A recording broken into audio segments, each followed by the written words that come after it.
Bienvenue dans cette nouvelle capsule, mieux connaître les besoins des autres pour mieux les aider. Alors voilà un sujet intéressant, un thème très intéressant, très important, aussi bien dans la vie personnelle que dans la vie professionnelle. Aujourd'hui, nous allons parler essentiellement de la vie professionnelle, mais tout ceci s'adapte naturellement aussi bien à la vie personnelle. Alors, comment connaître suffisamment bien les besoins de quelqu'un? Il est évident que la façon la mieux appropriée, c'est tout simplement de demander à cette personne quel est son besoin. Donc, bien sûr, si vous voulez mieux connaître les besoins de vos clients, de vos prospects, il va falloir apprendre à leur poser la question, tout simplement, que désirez-vous? Alors, en fait, la question va tourner essentiellement à travers une question essentielle qui est la base pour la découverte du besoin de votre client. C'est la question pourquoi. Vous devez user et abuser de cette question pourquoi. Pourquoi veux-tu telle chose? Parce que telle chose, telle chose. D'accord, très bien. Mais alors pourquoi tu veux ça? Et ainsi de suite. Et vous fouillez au plus profond pour savoir effectivement quelle est la motivation essentielle de vos clients. Donc à travers la question pourquoi. Alors, je vais vous donner un exemple. En fait, il y a quelques années de cela, j'étais en vacances en métropole et bon, ça fait déjà oui, quelques années de cela. Et en fait, je me baladais dans une grande surface et j'étais à la recherche de baskets sans lacets. Parce qu'en fait, j'avais la flemme de faire mes lacets, hein. Je trouvais que ça perdait du temps. Chaque fois que je rentrais chez moi, je ressortais, que j'enlevais mes chaussures, ça me faisait à chaque fois refaire mes lacets. Je perdais beaucoup de temps, donc je me suis dit, je vais aller m'acheter des baskets sans lacets. Alors, je suis dans une galerie marchande, je rentre dans le premier magasin de chaussures et je demande au vendeur: «Bonjour, je recherche des baskets sans lacets. Est-ce que vous avez ça?» Et le vendeur me dit: «Non, j'ai pas ça». Très bien, merci, au revoir, je sors. Je rentre dans une, 2e enseigne dans la galerie marchande. «Bonjour», pareil, le vendeur: «Bonjour, est-ce que vous avez des baskets sans lacets?» Le vendeur me dit: «Désolé, non, c'est pas la mode» ou je ne sais quoi, «Non, on ne fait pas de basket sans lacets».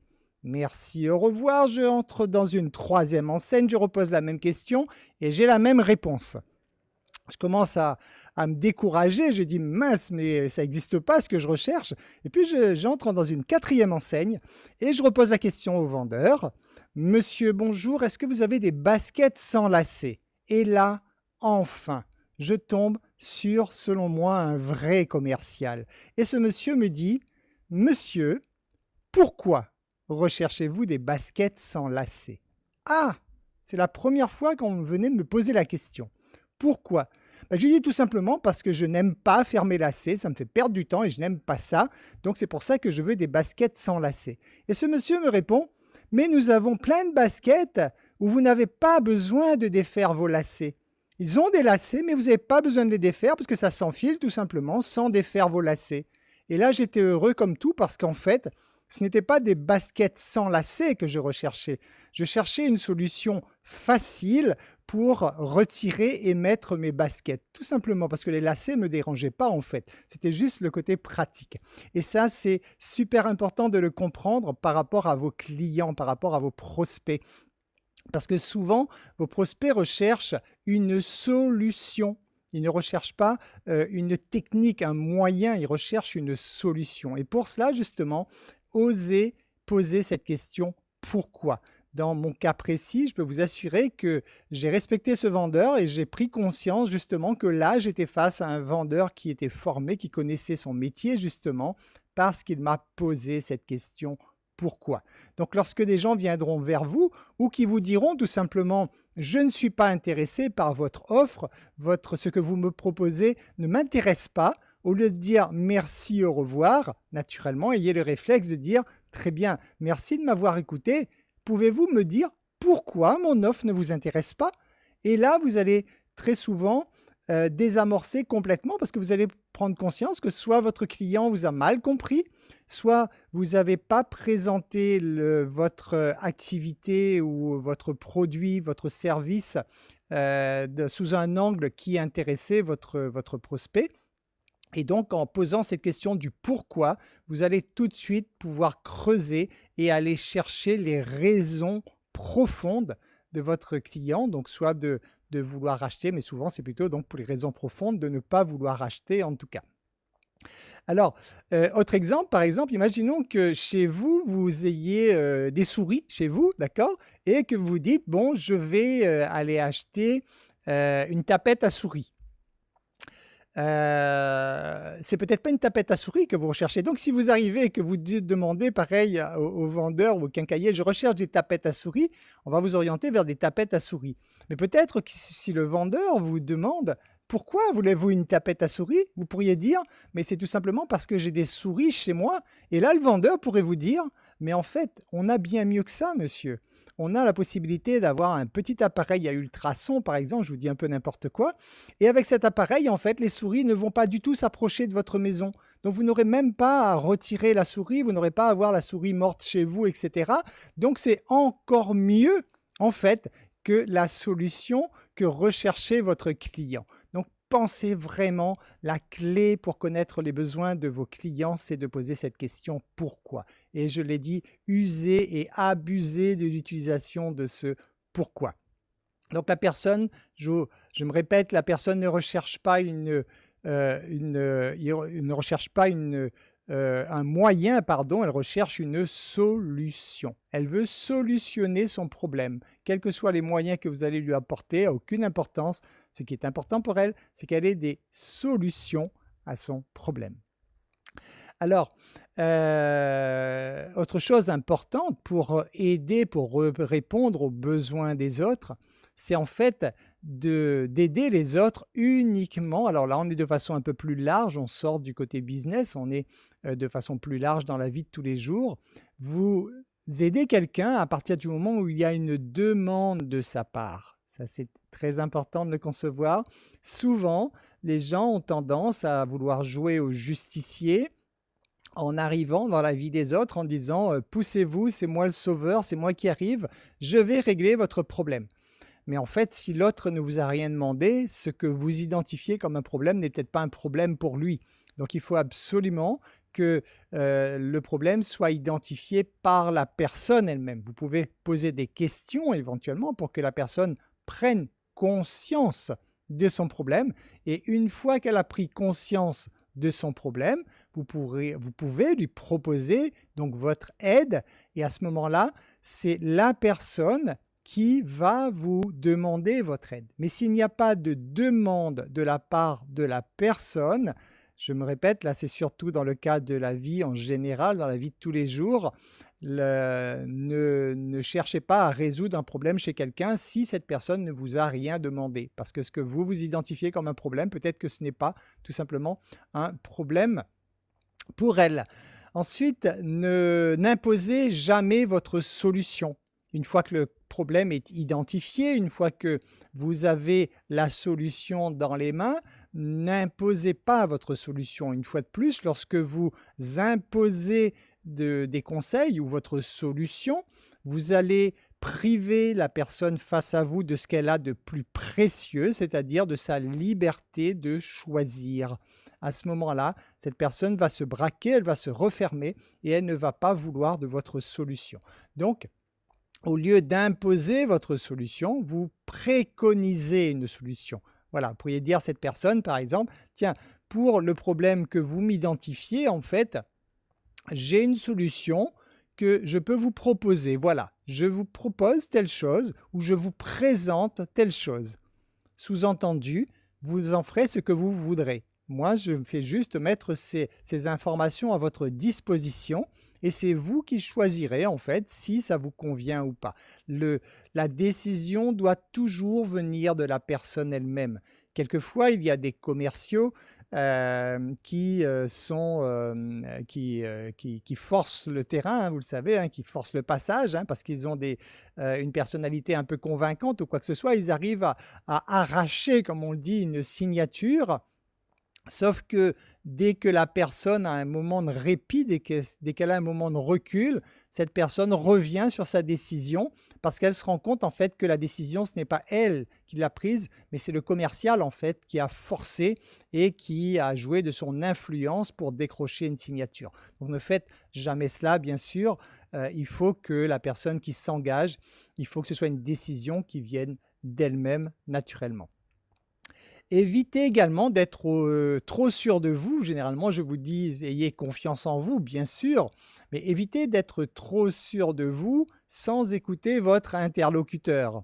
Alors là, je vous raconte une autre petite histoire. Vous connaissez peut-être certainement, l'histoire de ce commercial, hein, qui débarque en pleine campagne avec son aspirateur et il frappe à la porte. Donc les gens lui ouvrent la porte et là, il rentre dans la maison et sans rien demander, il prend un gros sac de détritus, il verse par terre et puis il dit aux gens: «Vous voyez, j'ai un appareil révolutionnaire pour vous. Si mon appareil ne vous ramasse pas tous ces détritus en moins de 5 minutes, je m'engage à manger ces détritus». Et là, il est fier de lui, il sort son aspirateur et là, le monsieur en face le regarde gentiment et lui dit: «Bah, je pense que vous pouvez commencer à manger parce qu'en fait, on n'a pas l'électricité chez nous, hein».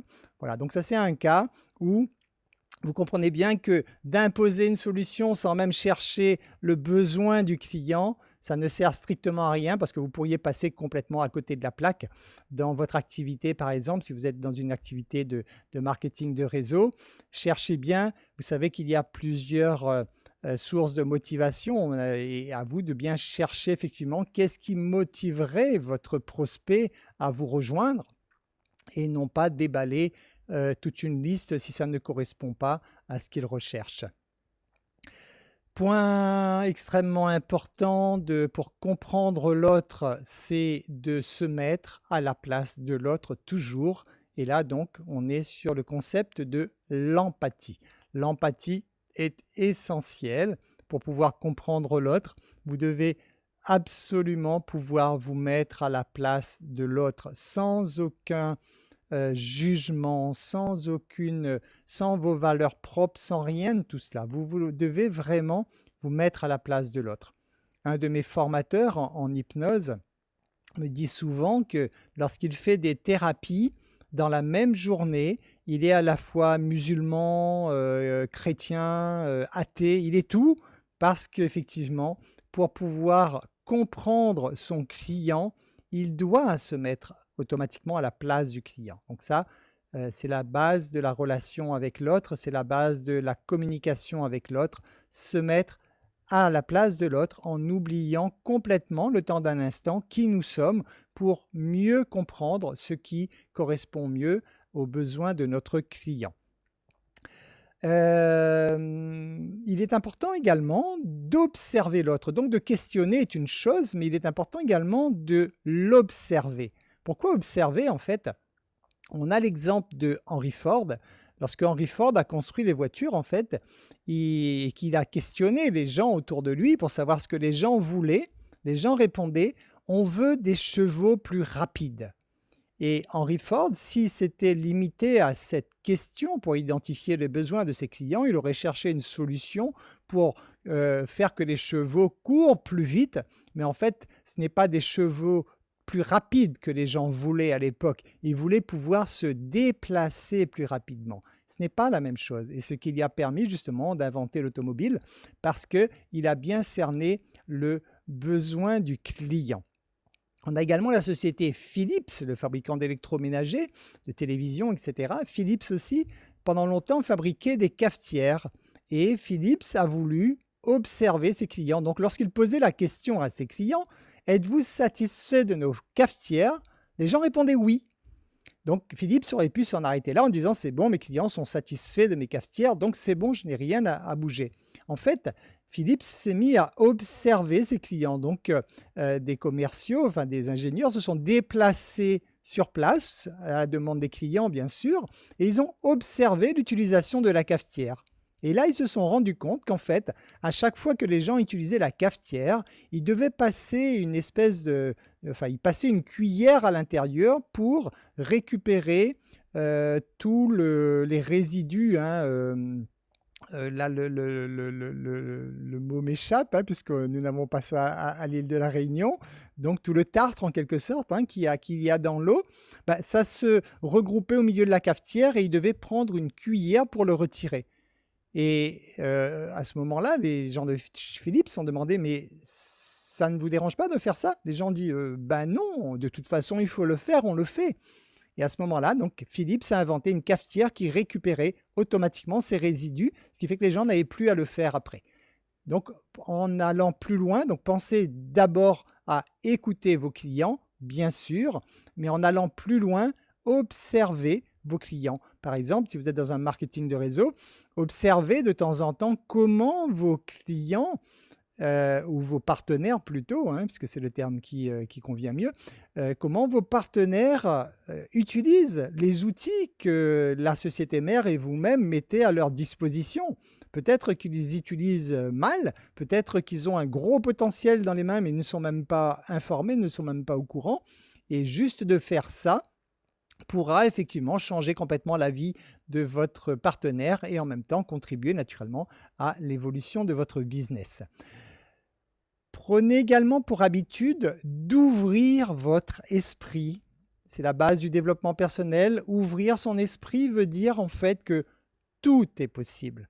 Lorsque un client vous dit qu'il a vécu telle ou telle situation, tout est possible. Ne vous limitez pas, ne vous braquez pas, ne vous bloquez pas, ne vous limitez pas en vous disant non, ça c'est pas possible. Non, non, tout est possible. Donc s'il le dit, bah, peut-être que ça doit être vrai, hein. Donc ouvrez vraiment votre esprit.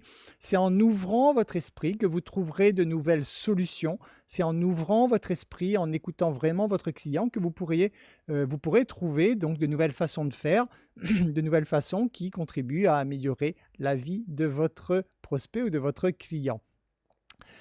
Ne pas être compris également crée des sentiments dévastateurs. Donc ça, il faut là on est sur l'importance d'une bonne compréhension entre 2 êtres humains. Lorsque un être humain se sent incompris, il va être frustré et il va y avoir donc des sentiments dévastateurs. Donc c'est-à-dire que si votre client face à vous a l'impression que vous ne le comprenez pas, il va y avoir des émotions négatives qui vont apparaître chez ce client, qui vont lui faire mal, hein, consciemment ou inconsciemment, et automatiquement, cette personne n'aura pas envie de faire affaire avec vous parce que, indirectement, vous lui avez fait mal. Donc, comprendre votre client est vraiment essentiel. Sachez écouter naturellement, sans préjugés, ce qui revient à l'ouverture d'esprit. Lorsque vous écoutez quelqu'un, retirez vraiment toute votre personnalité. Imaginez que votre personnalité, c'est un manteau que vous avez sur les épaules. Vous enlevez votre manteau pour vous mettre vraiment au niveau de l'autre, pour écouter ce qu'il a à vous dire, parce que c'est sa vision des choses, c'est sa perception des choses. Et il est important, pour pouvoir lui apporter une solution, de pouvoir vraiment vous mettre à sa place. Ne cherchez surtout pas à changer l'autre. Ne dites surtout jamais à votre prospect qu'il a tort ou que ce n'est pas comme ça qu'il faut voir les choses, puisque là, vous le fermez complètement, vous le braquez.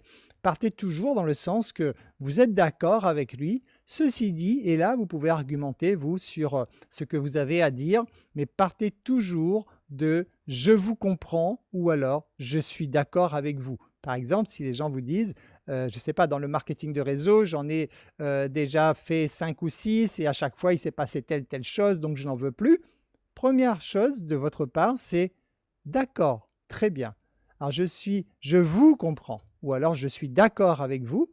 Voilà, vous partez d'abord de la position de votre client ou de votre prospect et de là, ensuite, vous l'amenez dans votre direction avec vos arguments, naturellement, vous lui faites comprendre votre façon de voir les choses, mais vous partez toujours d'un « je suis d'accord » ou « je vous comprends ».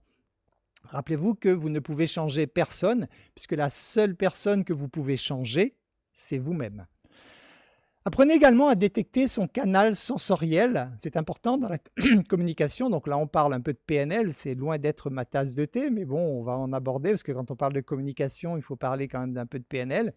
Donc le canal sensoriel, il y en a 3 principaux chez les êtres humains. La personne est soit visuelle, soit auditive, soit kinesthésique. kinesthésique. Elle a besoin de ressentir. Donc, vous allez le comprendre en écoutant les gens parler par rapport aux mots qu'ils vont utiliser. Par exemple, si quelqu'un parle « je vois ce que vous voulez dire », c'est une personne visuelle. Si elle dit par exemple « j'entends bien ce que vous dites », c'est une personne auditive. Et « oui, oui, tiens, je ressens bien ce que ça peut représenter », c'est quelqu'un qui est kinesthésique.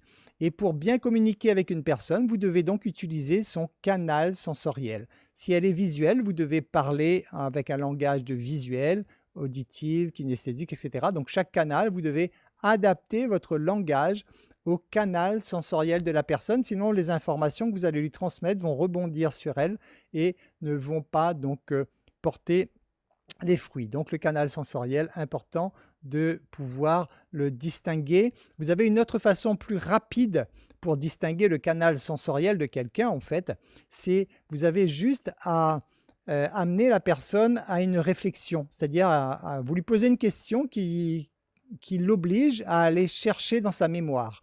À ce moment-là, si la personne lève les yeux vers le haut, c'est qu'elle est visuelle. Donc si pour aller rechercher dans ses souvenirs, vous voyez qu'elle lève les yeux vers le haut, c'est une personne visuelle.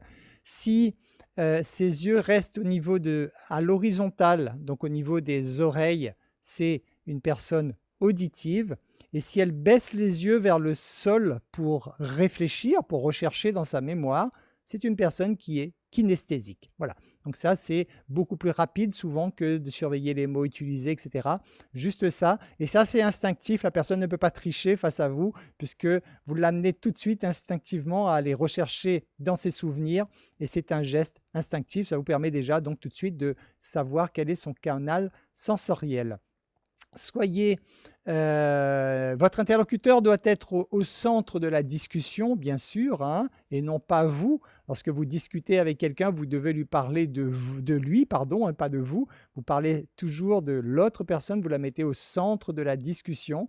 L'humain est ainsi fait, hein, donc la seule chose qui l'intéresse, c'est lui-même. Donc vous devez vraiment toujours mettre cette personne au centre de la conversation, bien sûr.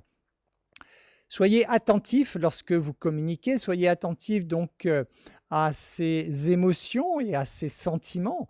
Lorsque vous surveillez bien, lorsque vous communiquez bien quelqu'un, que vous observez bien en tout cas la personne, vous allez sentir tout de suite ce qui touche la personne émotionnellement ou ce qui la touche par les sentiments. Vous allez voir cela avec des yeux qui vont se mettre à briller, avec un petit sourire qui s'esquisse sur le visage, avec des petits mouvements inconscients, des choses comme ça. Et là, vous savez, ah, ça y est, ça fait mouche, ça touche vraiment la personne émotionnellement, donc c'est là-dessus que vous devez travailler. Soyez attentif également aux événements de sa vie. Qu'est-ce qu'elle a vécu jusqu'à aujourd'hui et qu'est-ce qu'elle vit aujourd'hui? Donc, quelles sont entre autres les difficultés qui peuvent être présentes dans son quotidien? Donc ça, tout cela, c'est dans la conversation que vous allez pouvoir avoir tous ces éléments.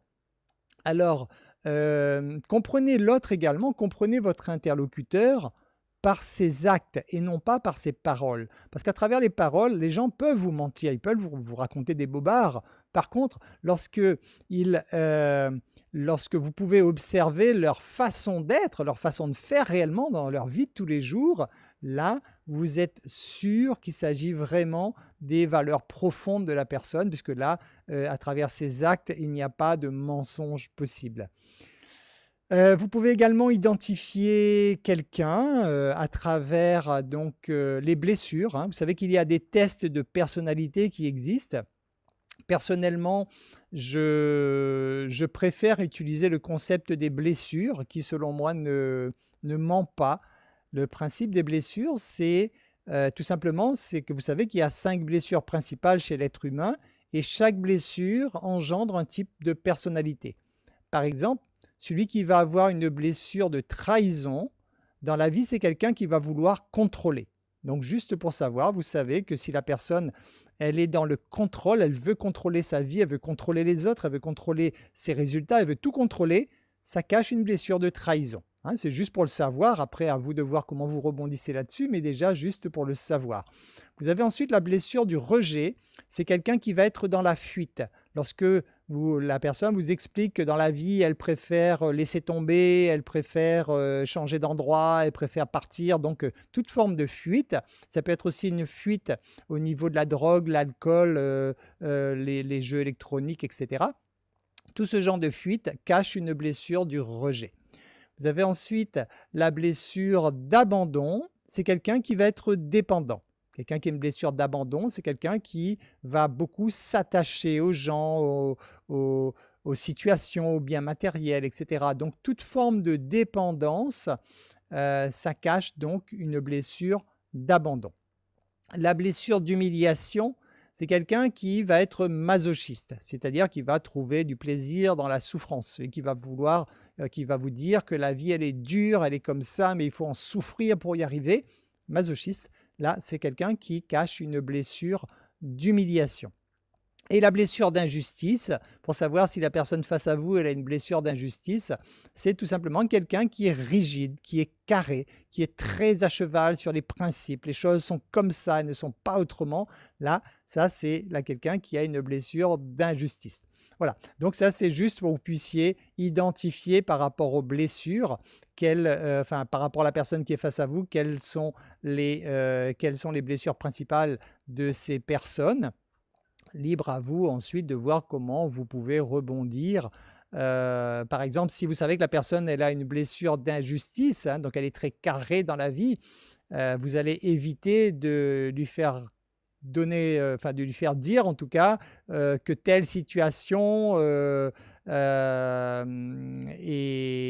n'a aucune importance. Elle va vous dire mais si, ça a de l'importance parce qu'il faut que ce soit comme ça. Voilà, donc par exemple, là c'est à vous de voir comment jongler sur tout cela après.